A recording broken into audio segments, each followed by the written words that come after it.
Hey everyone! Ayan, ako'y mag-a-update na naman kay Chineta Francis. Guys, ang gusto ko lang i-share sa inyo, ngayon ko lang din na-realize na sobrang dami na talagang na-accomplish si Kim Cho sa loob ng 20 years. Imagine, from PBB, diba? Ito um, from humble beginning as a teen big winner to becoming an internationally recognized award-winning talent.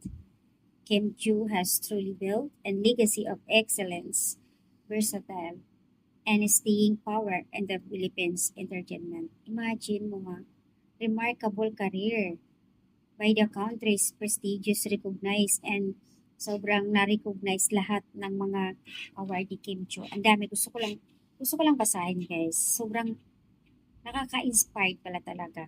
Ang dami. Verified career, acting wins. Ito sa television to Best Drama Actress, TV Actress of the Year, Lin Lang. Best Drama Actress, Ikaw Lamang with Coco Martin. Best Single Performance by Actress, Ipaglaban Mo with Jeric Gonzalez. Best Actress of Television, Ina Kapatid Anak with Sian Lim and Enchong Di. Best Drama Actress of the Year, The Story of Us with Sian Lim. Princess of the Philippines Television, The Story of Us. Ayan. Best Actress in a TV Series, Ikaw Lamang Ang Iibigin with Gerald Anderson. So, ito yung unang series nila na kasama si Gerald kung saan ay kasama sila. Sila kasi yung love team noon since PBB. Movie Actress of the Year, Myla Vilmiki Disappear at syempre si Papi ang kanyang partner na dito. And Film Actress of the Year, One Red Love with Dennis Trillo. Grabe guys. Tapos syempre yung kanyang mga award, PNPC Star Awards, 2014, tapos 2018, 2019, tap, EDOC Circle Awards 2013, tapos 2016 meron din EDOC Circle Awards, GMMSF Box Office Awards, another EDOC Circle 2017, palagi siya sa BP Choice Awards. Kailan lang? After ng, nung time na nasa Kimpaw World Tour nila, di ba, 2 months ago. At doon din ginanap ang BP Choice Awards. 7 yung nakuha nila. Kaya lang hindi sila nung time na yun na award, wala sila kasi nasa ibang bansa pa ang Kimpaw dahil katatapos lang din nila noon ng Kimpaw World Tour. So, ayan guys, imagine mo plus meron pa siyang, hindi ko makita pag hindi ako makasalamin. Plus, at syempre naman yung kanyang Seoul International Drama Awards 2024 to 2 years ago.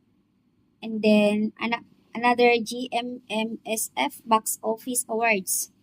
Look, 3 yung kanyang EDOC Circle, 2 ang GMMSF Box Office. Siyam yung kanyang BP Choice Awards, kung ano-ano pa yun. Tapos, 4 yung kanyang PMPC. Mayroon din siyang Gawad 2 awards. Dami Kakaloka.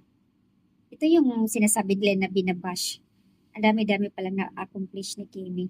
Kaya pala one time, nag-vlog siya dun sa isang room na puro lang mga, alam mo yun, puro mga awards na dinidisplay lang niya doon. So, in 20 years, ang dami na. Kaya pala nung one time na nag-vlog siya, pinakita. Ito yung pinaka-the best importante sa life niya, sa career niya, na makita ito. Binukod din niya yung kanyang silver and gold button doon sa kanyang YouTube. Dami niyang mga talaga naka-display. Imagine mo, ilan to? Dami. Yung iba nga hindi pa niya nakukuha kasi nagkataon din kasi may mga time na awards time, pero yun nga, wala siya kasi nagkataon na busy, may ginagawa. Pero mga ilang naman din binibigay sa kanya. Gusto ko lang i-share sa inyo guys kasi grabe, mamaya isama ko, i-screenshot ko, ipakita ko sa inyo. Sobrang dami talaga. Kaya ngayon ko lang din na-realize na sa loob ng 20 years. Sobrang dami na talaga pala niyang na accomplish mga awards. So, kaya nga tinatawag na very fight career acting wins. Sobrang napakagaling ni Kim Cho. Yun lang yung aking update, guys. Sa ating Chinata Princess, about kay Papi naman, wala pa akong aalamin ko yung mga napanalunan niya. Marami din siya. Pero mas marami si Kim Cho, syempre. Bye, guys!